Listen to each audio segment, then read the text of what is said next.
On a chilly autumn afternoon, I decided to take a walk through the park, hoping the fresh air would clear my mind. As I strolled along the path, I noticed a small gathering of people, their heads bent low as they murmured among themselves. Curiosity piqued, I made my way closer, and that's when I saw her, a skinny, scruffy dog with soulful eyes, standing protectively over a cluster of tiny, shivering puppies. The mother dog, whom I later learned was named Lisa, looked desperate. Her ribs were visible beneath her matted fur, and her eyes darted nervously as she watched the passersby. They seemed oblivious to her plight, too wrapped up in their own lives to notice the silent plea in her gaze. My heart sank as I saw her tearfully begging for help, but no one responded. I knelt down, trying to catch Lisa's attention, but she was too scared to approach me.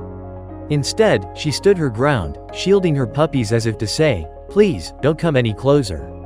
I could see the fear and exhaustion etched on her face, and it broke my heart. The little ones were so thin, their tiny bodies trembling from the cold and hunger. I knew I had to do something. I pulled out my phone and called a local animal rescue organization, hoping they could assist. As I spoke, I noticed Lisa inching closer to me, her eyes still wary but filled with a flicker of hope. I reached into my bag and pulled out some dog food I always carried for emergencies, gently placing it on the ground. Lisa hesitated, her instincts battling with her desire for nourishment. After what felt like an eternity, she took a tentative step forward, glancing back at her puppies. When she saw that they were safe, she rushed to the food, devouring it as if it were the first meal she had eaten in days. My heart swelled with emotion as I watched her eat, and the puppies, emboldened by their mother's bravery, joined her. It was the first time they didn't have to compete with larger dogs for scraps, and their little tails wagged furiously in delight. As I continued to watch, tears streamed down my face. I couldn't help but feel an overwhelming sense of compassion for this family. Lisa's eyes met mine, and for the first time, I saw gratitude reflected back. She seemed to understand that I was there to help, and I felt a connection that transcended words. Soon, the rescue team arrived, and I watched as they carefully approached Lisa and her puppies. They were gentle and reassuring, and I could see Lisa's tension ease as they began to assess her condition. I held my breath as they examined her, praying that she and her puppies would be okay.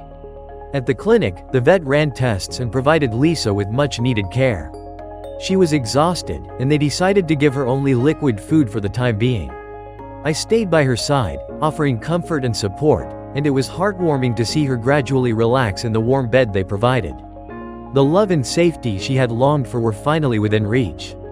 Weeks passed, and Lisa transformed from a frightened, scruffy dog into a beautiful, gentle creature. Her coat began to shine, and her eyes sparkled with joy. The puppies, too, were thriving, growing stronger and more playful each day. They tumbled over one another, their little barks filling the air with laughter. As I visited them regularly, I felt an unbreakable bond forming. Lisa would greet me with wagging tails and happy barks, always ensuring her puppies were close by. It was as if she knew I had played a small part in her journey to a better life. My heart swelled with gratitude for fate bringing us together. Looking back on that fateful day in the park, I couldn't help but feel that I had been the lucky one.